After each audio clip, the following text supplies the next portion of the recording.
안녕하십니까. 세상 읽어주는 남자 이상훈입니다. 오늘은 인텔과 하이닉스 거래와 관련해서 인텔 관점에서 그 의미를 되짚어 보겠습니다.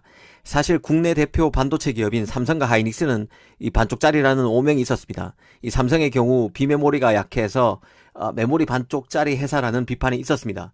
하지만 최근 2, 3년 새 시스템 반도체 이 파운드리를 부쩍 강화하면서 이 완전체로 부상하기 위해 노력 중입니다.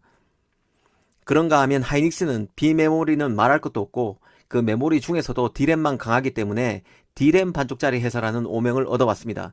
그런데 이번 인수로 D램과 낸드 양 날개로 비상하는 계기를 잡았다고 볼 수 있습니다. 사실 오늘 할 얘기는 따로 있습니다. 왜 인텔은 낸드 사업부를 넘기면서 이 3D 크로스 포인트라고 불리는 옵테인은 팔지 않았을까 하는 주제를 짚어보려고 합니다. 이 주제를 탐색해보면 그 메모리, 그 CPU 시장 등과 관련해서 많은 시사점을 얻을 수 있다는 생각이 듭니다. 일단 옵테인을 생각하기에 앞서 우선 CPU와 메모리 관계부터 보겠습니다. 이 컴퓨터든 그 스마트폰이든 데이터를 실제 처리하는 것은 프로세서인 CPU입니다. D램이 CPU 옆에 붙어서 데이터를 처리하기 위해 데이터를 임시 저장하는 그 창고라면 그 낸드는 데이터를 장기 저장하는 단순 창고에 가깝습니다. 이 D램의 특징은 용량이 작아도 속도가 빠르다는 점입니다. 이 반면 낸드는 용량이 크지만 속도가 느립니다. 인텔이 끝까지 들고 가려고 하고 있는 옵테인은 D램과 낸드의 장점을 섞어 놓은 메모리입니다. 즉 D램보다 용량은 크고 그 낸드보다 속도는 낮습니다. 인텔은 그 D램과 낸드 중간에 옵테인을 끼워 넣으면 PC의 성능 저하 없이 메모리를 덜 써도 된다고 말합니다. 그래서 비용 절감이 가능하다는 게 인텔의 주장인데요. 그런데 옵테인은 그 낸드보다는 특히 D램을 대체할 수 있는 제품입니다. 사실 인텔은 지난 1980년대 초반 그 D램 사업을 접었습니다. 그래서 인텔이 지난 2015년 그 옵테인을 출시했을 때 근 40년 만에 다시 D램 시장에 인텔이 뛰어들었다는 평가가 나왔었습니다. 지금 그 메모리 시장에서 인텔의 위상을 한번 보겠습니다. D램은 아예 안 하고 있고 낸드는 영향력이 크지 않습니다.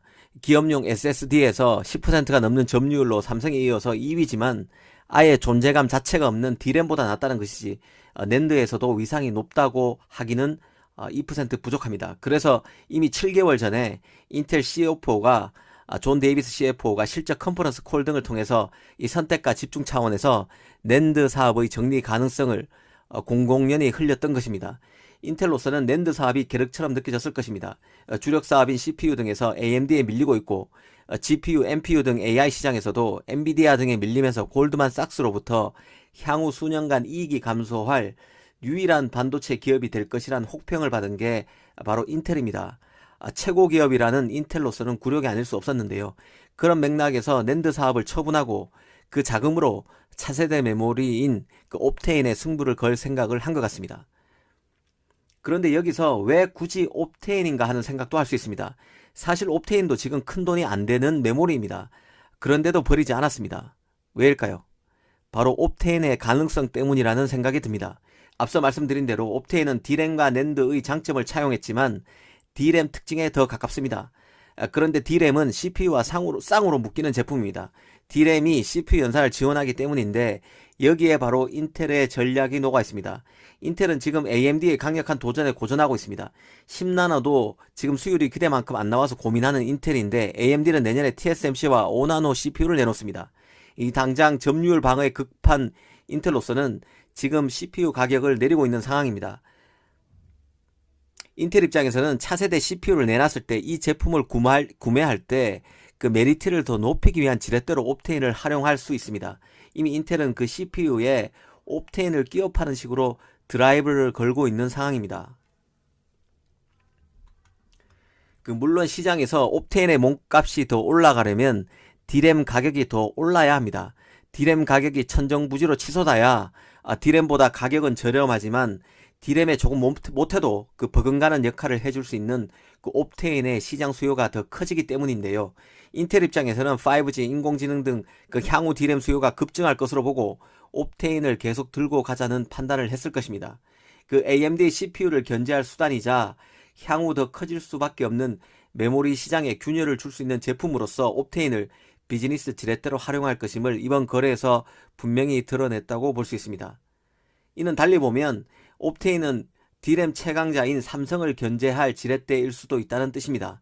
아직은 옵테인이 틈새 상품에 불과하지만 D램 가격 등의 향방에 따라서 쓰임새가 커질 수 있고 인텔이 향후 그 외부 파운드리를 활용할 수도 있는 상황인 만큼 옵테인이 여러모로 인텔 입장에서 활용 가치가 있을 수 있다는 뜻입니다. 그 여담으로 하이닉스가 인텔 낸드 사업부를 비싸게 산 게 아니냐는 시각이 있는데요. 하지만 그 중국 다롄 낸드 공장의 생산 설비는 12인치 웨이퍼 기준 월 8만 장 규모입니다. 신규 팹을 만들려면 보통 그 만장당 1조 원 정도를 생각합니다. 이 단순 계산하면 월 8만 장을 만드는 공장인 만큼 이 공장을 만드는데 8조 원이 든다는 뜻입니다. 그런데 건설하는데 시간도 걸리죠. 인텔 공장이야 바로 활용 가능하다는 점에서 나쁜 가격에 샀다고 보기는 어렵습니다. 더구나 기업용 SSD는 하이닉스가 곧바로 진입하기도 어려운 매우 보수적인 시장입니다. 엔지니어 인력 등 두 회사 간 하학적 결합이 관건이겠지만 인수 가격만 놓고 보면 하이닉스 입장에서 적어도 덤터기를 쓸 딜은 절대 아니라는 생각이 듭니다.